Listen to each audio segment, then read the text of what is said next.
Today we're going to make a steel lounge chair. Hi, Ben here. So this is a follow-up of the previous lounge chair that we did, but this time we welded a steel base out of 1/2-inch square rod. We also added a leather cover and a pillow that are held on with magnets. Now I know welding can be a little intimidating at first, but we're going to show you a machine that's really easy to set up and use right out of the box. So check it out. The seat and backrest for this lounge chair is made out of a single piece of 3/16 of an inch thick steel plate. I went over the design and bending process in the video for the first version of this lounge chair. I'll put a link to that in the description box below. I had the guys at the steel yard where I bought the plate cut it into an 18-inch wide piece. Bending plate steel is my current design obsession. It's an inexpensive material relative to how strong it is, and it can be bent using just basic C-clamps and 2x4s.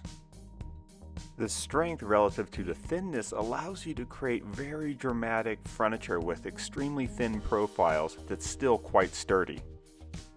I'm going to use 1/2-inch square steel rod to make the base. Now I like this more than tube because the corners are nice and sharp. I flipped the plate on its side and then laid out pieces of the 1/2-inch square rod to work out the design.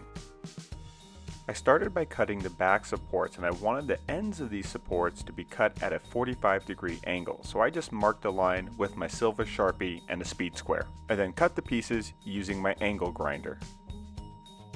Now some of these support pieces have to fit snugly to the bottom of the plate steel, so I just hold them up to the edge and then use my silver Sharpie to mark the line that I need to cut. The cuts don't have to be perfect since we can fill in some of the cracks with the welder.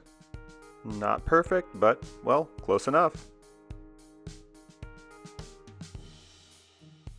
I used this tracing process for the support pieces on the first side, but once I had those cut, I could just use those to draw the lines for the pieces on the other side.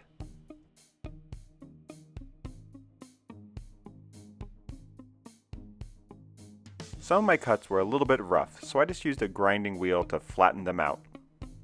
I want the supports to be inset about 1 inch from the edges of the plate steel. That way I'll have room to wrap the leather around. I used some 1-inch thick blocks of wood as well as some cut-off pieces of the 1/2-inch steel rod to hold the rods in place. For the welding, I'm going to use this Forney 3-in-1 welding machine. I've used other brands' welding machines before and got offers for sponsorship from them, but I think this is the best option for beginners. This one machine allows you to test out and learn 3 different types of welding. MIG, which is what I'm doing here, stick welding, which is awesome for heavy-duty outdoor welds, and TIG welding, which is great for fine furniture. It also comes with these really awesome quick start cards, which give you step-by-step instructions for getting started right out of the box.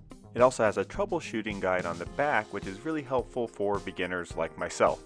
My previous welder only did MIG and cost about $100 more. I'm using flux core wire for this project. That means my welds will be a little bit more splattery, but I don't have to go through the trouble and hassle of hooking up a giant tank of gas. All I have to do is plug in the welder to a normal socket, clip the grounding clamp onto my workpiece, and then pull the trigger and start welding. I start by just doing a short 1/2 inch to inch long weld, which just tacks the piece in place. Then I can use my offhand to really force and push the 1/2-inch steel rod right against the steel and then weld a more substantial seam. After welding the rods to the plate steel, I then welded the rods to each other before trimming off the ends with my angle grinder. The skill in welding is in doing it cleanly and efficiently. It's really not that hard just to get pieces of metal to stick to each other with some somewhat messy welds. Messy welds can be ground out nice and smooth using an angle grinder, but that just adds more time to the process. I designed this piece so that the majority of the welds could be hidden on the inside of the chair, which means I saved myself a whole bunch of grinding.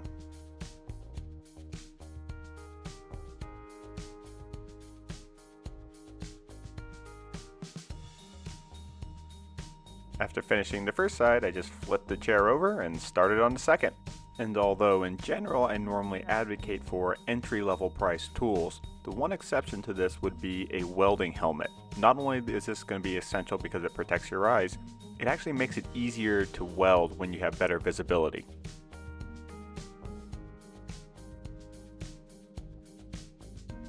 After trimming off the last few pieces, I then flipped the chair upside down and rounded over the parts that are going to be in contact with my floor.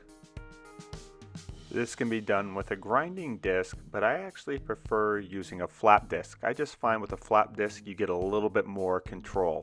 A flap disc is also really good for just quickly removing any other little splatters of metal that may have landed on the steel.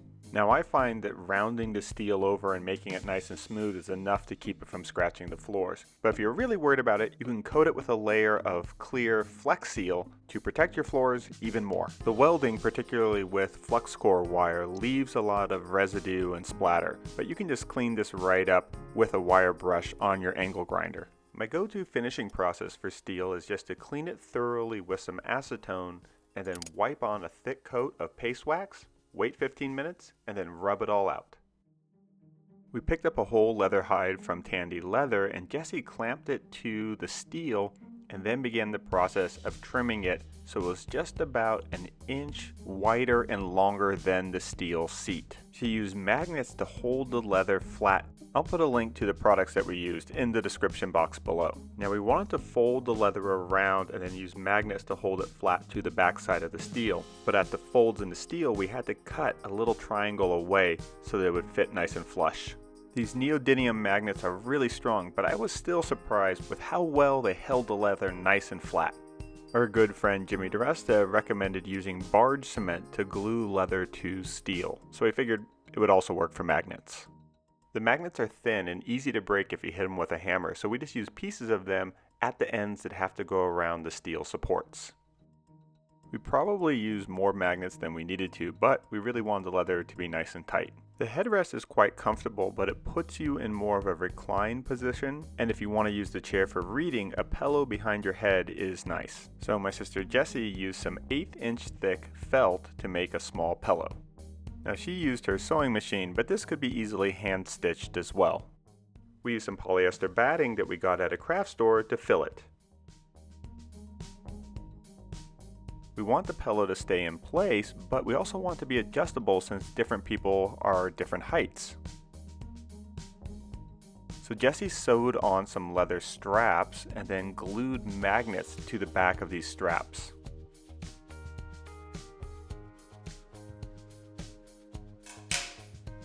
And now we have a pillow that stays in place, but that can also be adjusted. Seriously, how cool is that? A lot of people have asked me about the comfort of this design since it doesn't have a lot of cushioning. The reality is that if your body weight is evenly supported, the chair is comfortable. I tailored the dimensions of this chair to my own body. So that's why I recommend building a mock-up out of 2x4s or scrap wood so that you can really find the fit that's right for you. Check out the original lounge chair that we made. It had a wood base and a felt pad.